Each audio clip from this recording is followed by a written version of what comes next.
Hello, wana wa Afrika, Butu Bantu, Afrika ni watu sema nyani, mimi ni Chionda Chionda. Hii ni podcast ya Pan Africanism. Kauli mbiu yetu ni fikra huru za Mwafrika. Tunakwenda leo na kwenda kuongelea mgogoro kati ya Cuba na Marekani. Ni mgogoro mrefu uliowahi kudumu duniani. Ni mojawapo mvutano muda mrefu zaidi kuwahi kutokea duniani katika historia za siasa kati ya nchi yenye nguvu zaidi duniani dhidi ya kisiwa chenye wakazi cha chini zaidi ya milioni 10. Kwa nini Cuba imewekewa embargo na Marekani zaidi ya miaka 60? Kusema kweli, huu ni utawala wa kimabavu wa Washington. Unaiona Cuba kama jimbo lake ni haki ya kuimiliki, kwa sababu Washington imekamata maeneo kadhaa ambayo sio ya kwake na yameyamiliki. Mfano mdogo ni jimbo la Florida, Amerika amechukua, na New Mexico. Haya yote ni majimbo ya Mexico ambayo yalinyang'anywa na Marekani kutokana na ubabe wa kivita. Marekani na Cuba zimekuwa katika mvutano tangu mapinduzi ya kijamaa ya Fidel Castro zaidi ya miongo 6 iliyopita. Katika kipindi hiki kumekuwa na uvamizi uungo mkono na CIA ili kumpindua Fidel Castro. Fidel alipambana na wazungu wa magharibi kwa miaka mingi, na mwishowe Fidel akaondoka katika dunia hii akiacha Cuba ikiwa Cuba ya kijamaa.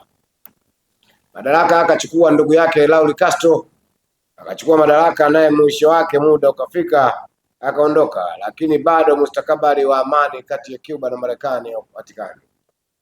Rais Barack Obama alianzisha balozi wa Marekani mjini Havana na ubalozi wa Havana mjini Washington, lakini mambo yamezidi kutibuka baada ya mroho wa mafuta na rasilimali za watu Donald Trump kuingia madarakani na kuvunja mikataba mingi ya amani duniani na kuanzisha sera zake za uporaji na unyang'anyi.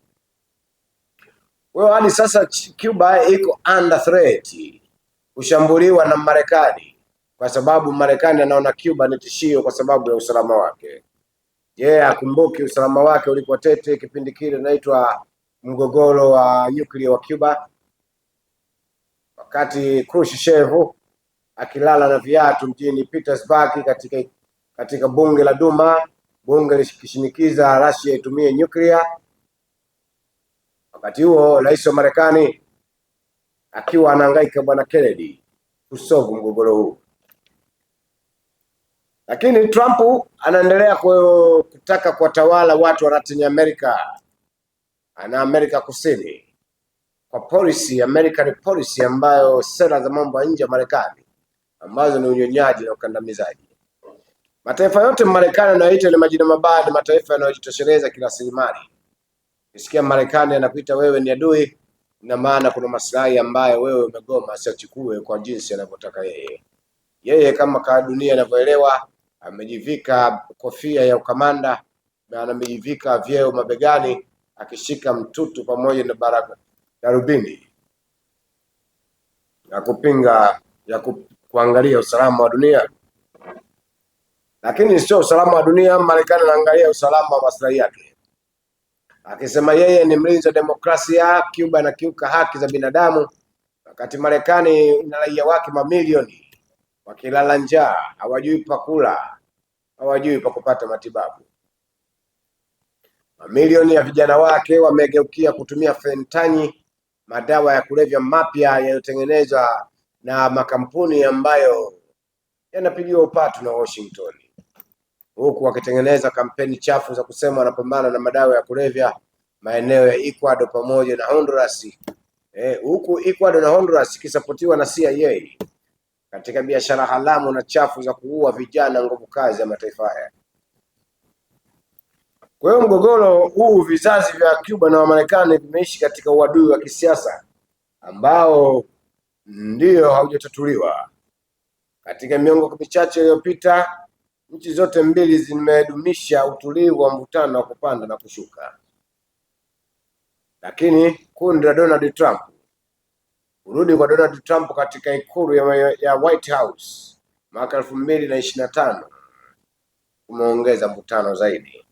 Serikali yake imeimarisha vikwazo vya kiuchumi vilivyokuwepo tangu miaka 1960 ambavyo Havana inasema vinaleta changamoto nyingi na ukufanya iwe vigumu zaidi kwa Cuba kupokea mafuta kutoka nje ya nchi.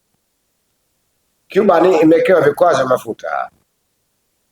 Wanasema hili linaongeza mgogoro wa nishati, kiuchumi na kijamii, ambao kisiwa hicho tayari kinapitia na umezidi kuwa mbaya baada ya kuanguka utawala wa Venezuela kufuatia kukamatwa kwa Nicolas Maduro katika operesheni ya kijeshi iliyoongozwa na Marekani mapema mwezi Januari. Kwa hiyo Cuba ilikuwa inapata msaada wa mafuta kutoka Venezuela. Venezuela amepinduliwa, amewekwa puppet president anaoserve maslahi ya Marekani, na Cuba inakosa msaada kwa sababu viongozi mapuppet wa Cuba wa Venezuela wameambiwa ni marufuku kuisaidia Havana, na wakati huo Havana ilikuwa inatoa msaada mkubwa wa kijeshi kwenye ulinzi mpaka pale majenerali na makamanda wa ulinzi wa Nicolas Maduro walipoongo mamilioni ya dola. Inasemekana walinzi 40 ndio walipewa mamilioni ya dola ili kumuuza Nicolas Maduro, na hawa wote walikuwa maafisa wa juu wa thamani kubwa katika ulinzi wa Nicolas Maduro katika ikulu yake na maficho na kambi za kijeshi. Wewe kilichotokea Venezuela ni sell out, na huku nako Cuba inatakiwa iangukie mikononi mwa mabeberu. Lakini wa Cuba kama ilivyokuwa enzi za baba wa taifa Fidel Raul Castro, Cuba itaendelea kuprevail njama na makucha ya wanyonyaji wa Kimarekani.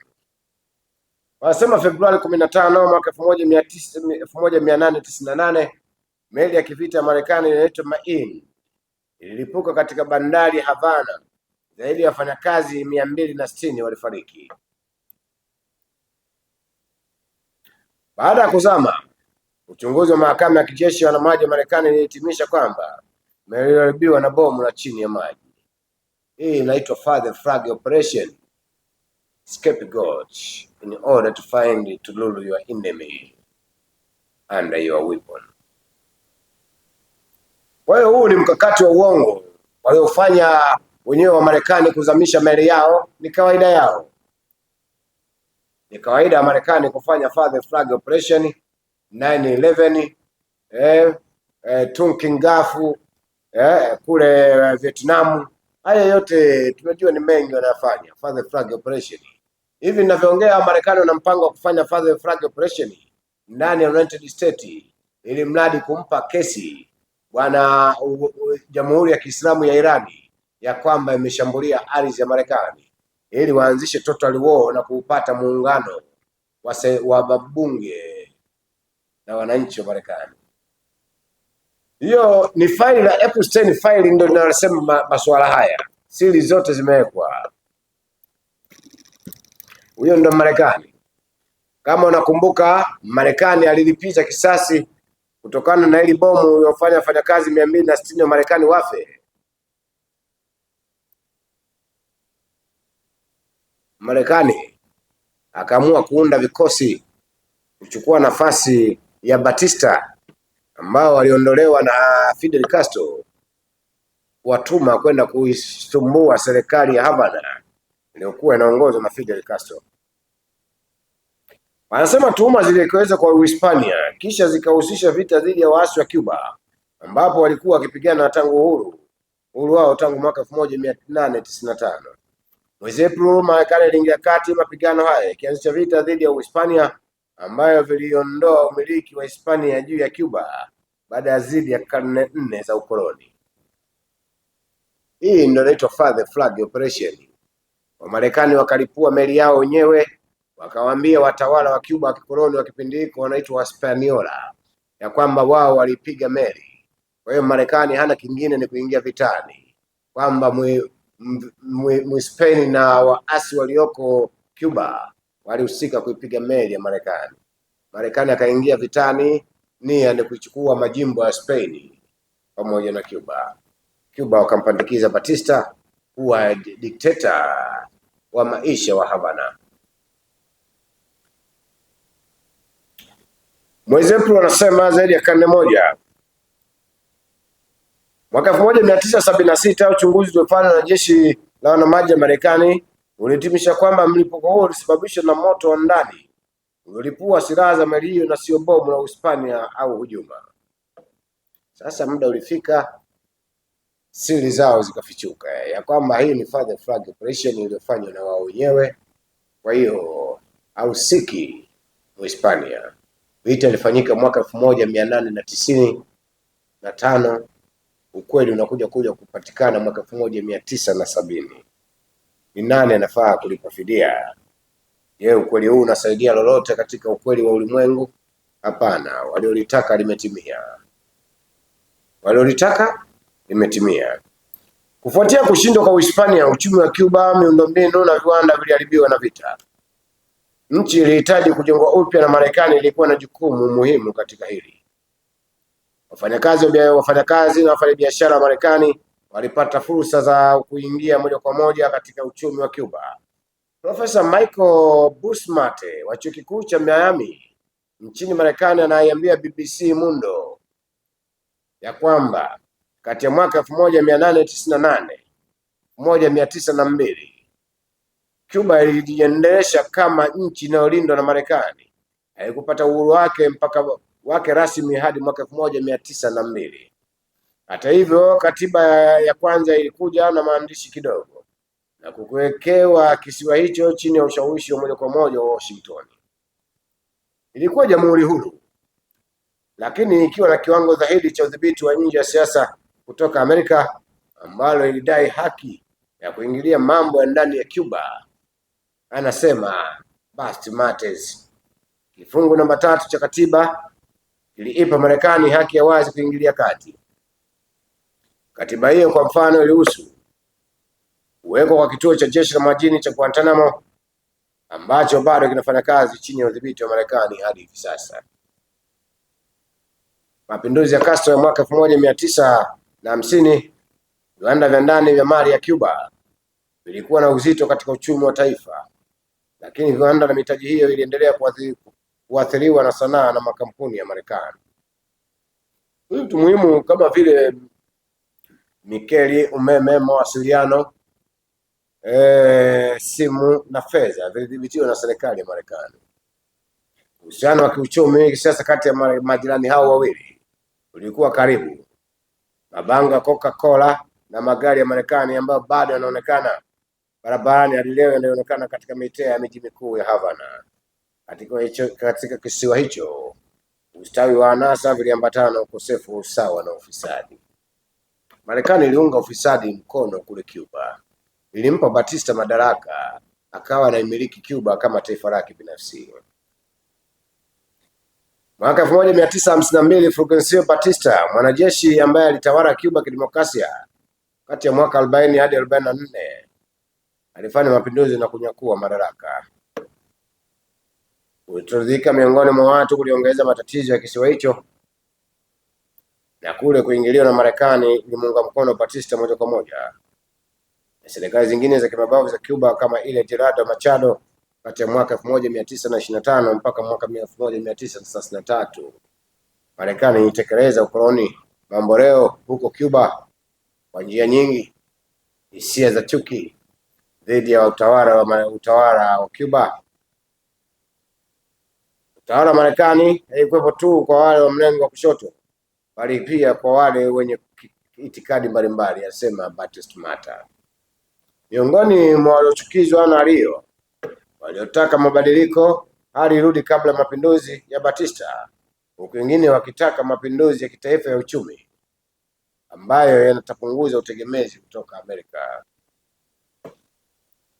Katika kipindi hiki, katika kundi hili la pili, ndipo Fidel Castro akajitokeza, mwanasheria kijana na kiongozi wa kisiasa mwenye mawazo ya kijamaa ambaye aliamini katika uhuru wa nchi hiyo. Aliona silaha kama njia ya kufanya mapinduzi. Yeye Castro aliona amani ni kupoteza muda, basi silaha kubwa ni kutumia nguvu. Baada ya uasi wa kwanza kutumia silaha ulishindwa mwaka 1953, ambapo alitumika kifungo cha karibu miaka 2 gerezani na kisha kwenda uhamishoni nchini Mexico. Castro alirudi mwishoni mwa mwaka 56 pamoja na mwanamapinduzi mwingine kijana wa Argentina aliyeitwa Ernesto Che Guevara na wanaume wengine 80. Waasi walipanga vita msituni mashariki mwa nchi.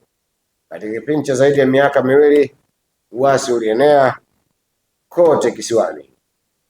Asubuhi ya mapema Januari 1 mwaka 1959, Batista alichukua ndege na kukimbia Jamhuri ya Dominika. Siku 7 baadaye, Castro na watu wake waliingia Havana na kwa ushindi, wakiwa na uungwaji mkono na mkubwa wa watu, na mapinduzi yalianza. Wimbi la vikwazo. Hapa ndio uasi, ugomvi kati ya Marekani na Cuba ulipoanza. Kama Castro angechukua madaraka, angekuwa upande wa Marekani, angekubali Marekani iendelee kuwatawala, Castro asingepata shida. Kosa alilofanya Castro, ama hatua aliyofanya Fidel Castro, ni kutaifisha viwanda vyote vya Marekani kwa kabidhi wananchi. Na hii ilikuwa ni declaration of war, vita dhidi ya taifa kubwa linalodhibiti uchumi wa Cuba. Kulikuwa na watu ndani ya Wizara ya Mambo ya Nje ya Marekani walioamini Castro ni mzalendo na alitaka uhusiano mzuri na Marekani. Master anakumbuka. Hata hivyo, mwanzoni mwa miaka 1960 matukio mawili yalivunja uhusiano huo. Kwanza, mageuzi ya kilimo yaliyoanzishwa na Castro, ambayo alijipendekeza kutaifisha baadhi ya ardhi zilizodhibitiwa na Marekani. Marekani alikuwa amenunua ardhi Cuba ambayo mwenyewe alisema ni mali yake. Kwa hiyo Castro akaichukua akawagawia wananchi wake. Master, mwandishi wa kitabu hiki, anasema anafafanua kwamba hailikuwa uwazo wa kikomunisti kwa sababu hakuwa na nia kunyakua kila kitu. Ilikuwa zaidi ni maono ya kurekebisha ubepari, anaelezea. Lakini sauti za tahadhari kutoka Marekani zilianza kusikika, huku mwanadiplomasia wa Kisovieti Anastasia Mikoyani akitembelea Cuba ili kusaini makubaliano na serikali. Mpinzani mkubwa wa Marekani katika siasa za kijiografia na kiuchumi, muungano wa Jamhuri ya Kisosialisti ya Kisovieti USSR, ulikuwa ukipata umaarufu. Mojawapo makubaliano kati ya Havana na Moscow ilikuwa kuibadilisha sukari ya Cuba na mafuta ghafi ya Urusi. Tatizo, viwanda kadhaa vya kusafisha mafuta nchini Cuba vilikuwa vinamilikiwa na Wamarekani. Marekani iliamuru makampuni yake kukataa kusafisha mafuta ya Urusi. Serikali ya Cuba ikaingilia kati na kutaifisha viwanda vya kusafisha mafuta. Master anasema Washington ilijibu kwa kupunguza mgao wa sukari kwa Cuba katika soko la Amerika Kaskazini, na Moscow ilijibu kwa kuwa mnunuzi mkubwa wa sukari ya Cuba. Hii ilisababisha awamu ya kwanza ya vikwazo vya kiuchumi wa Marekani, ambapo Havana ilijibu kutaifisha viwanda na biashara za Marekani. Haya ndio majibu ya Cuba. Kufikia Januari 1961, mahusiano yalivunjika kabisa na Castro akaanza mapinduzi ya kijamaa. Miaka ya mvutano zaidi, miezi iliyopita, na mvutano mkubwa sana. April 1961, wapiganaji wapatao 1500, wengi wakiwa wa Cuba waliokuwa uhamishoni wa kumpinga Castro, walifika Cuba kwa usaidizi wa CIA katika meli ya kumpindua Fidel. Ni uvamizi unaoitwa Bay of Pigs uliozuka na vikosi vya Cuba katika siku 3 kusini mwa Cuba katika siku 3 kusini mwa nchi hiyo, baada ya Rais wa Marekani John F. Kennedy kuondoa usaidizi wa anga dakika za mwisho. Ushindi huu ulimwamrisha Castro, ambaye alizidisha mapendekezo yake la kijamaa, ili mfanya Kennedy atathmini upya sera zake kuelekea Cuba. Wametengeneza vikosi vya uasi, vikosi vikadhibitiwa, Cuba ikabaki under control ya Fidel Castro na sera za kijamaa chini ya uongozi wa USSR. Utepu wana wa Afrika